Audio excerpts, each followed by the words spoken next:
Here in Matthews for the Big South Women's Soccer Championship, and we've got a rematch from last season. The High Point Panthers knocked out the #1 seed Radford in the semifinals to set up another game against the USC Upstate Spartans. Welcome in to the Sportsplex at Matthews, everybody. I'm Joe Skinner alongside Sari Rose. And Sari, let's get started with a look back to Thursday, the semifinals, how we got here. And High Point, a 2-1 win over the #1 seed Radford. Well, High Point once again. Aubrey McKessie with one save can send High Point to the NCAA tournament. Russo shot, saved! The High Point Panthers down a goal and a player today. Take down Upstate and our Big South champions.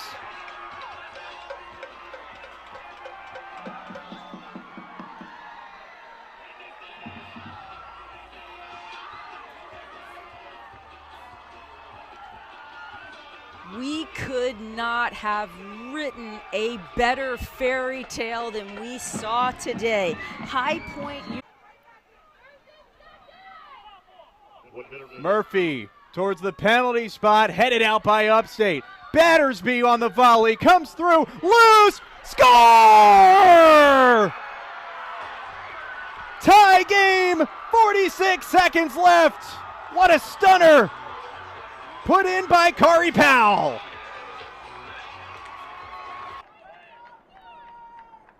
The Spartan title defense hangs in the balance. Paige Armstrong sends Upstate back to the title game.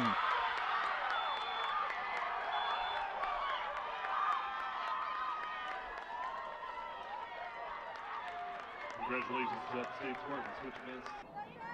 Kind of reset the formation in a 1-1 tie. Turned over in the midfield, High Point. Oh, it's a brilliant touch. It's Morgan Wilcox one-on-one, and the Panthers take the lead right back.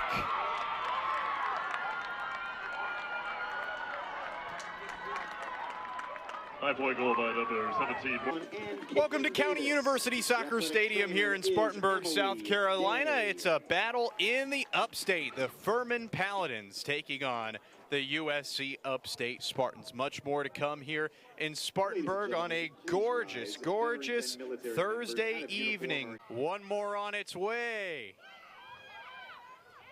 Matson on the volley. Oh, what a stop by Eggard. And her first start keeps the game tied. That was a perfectly hit volley right there. Egger does an excellent job. See Upstate sending a lot of bodies forward right here.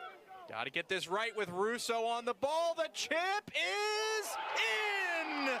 Russo again pounces on the mistake. 2-2.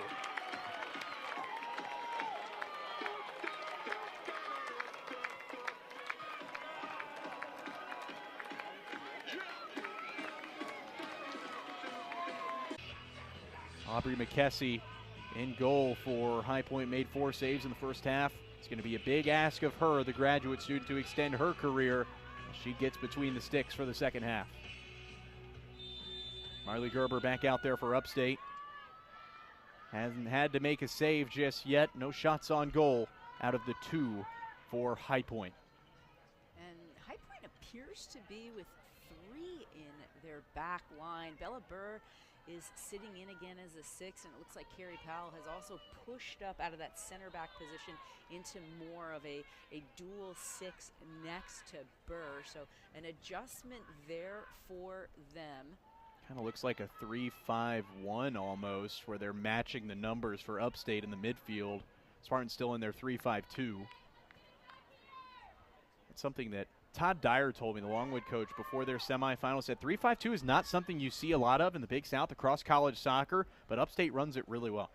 You see a fair amount of men's teams that will play that as well, with those wing backs that just, can they attack forward, set the play, looking to get services in.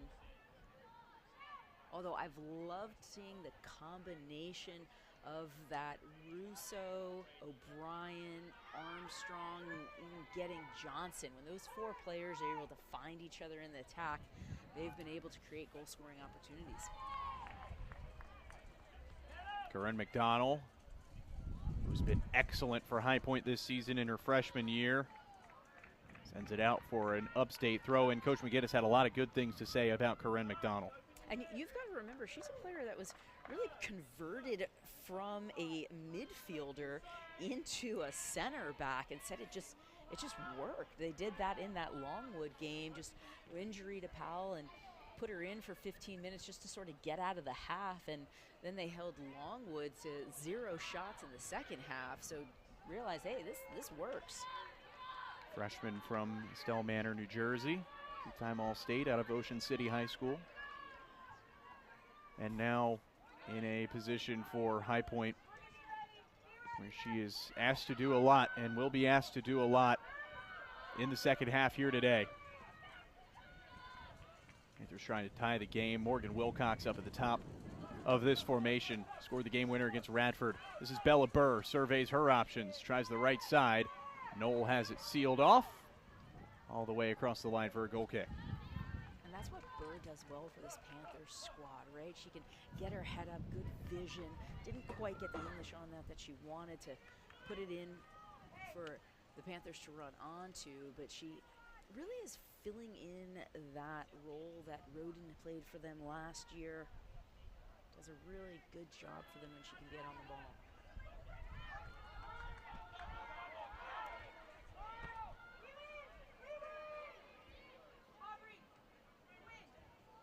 Gotta remember this High Point squad, they graduated Alex DePerny, who was a defensive player of the year, just tremendous for them.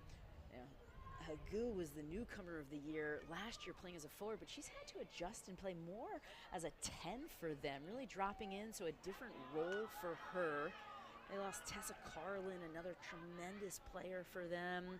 DeHaven, who was a bit of a 6 or an 8 for them, and so really having to rebuild this year, which is why it took them that many games to find the right combination, but have been fantastic since they settled in about 14 games into the season. Katarina Dantas, one of the real leaders of this Upstate team, able to play it to Tucola down the right side. Central pass for Hannah Johnson. Trying to run away from Saba Hagu.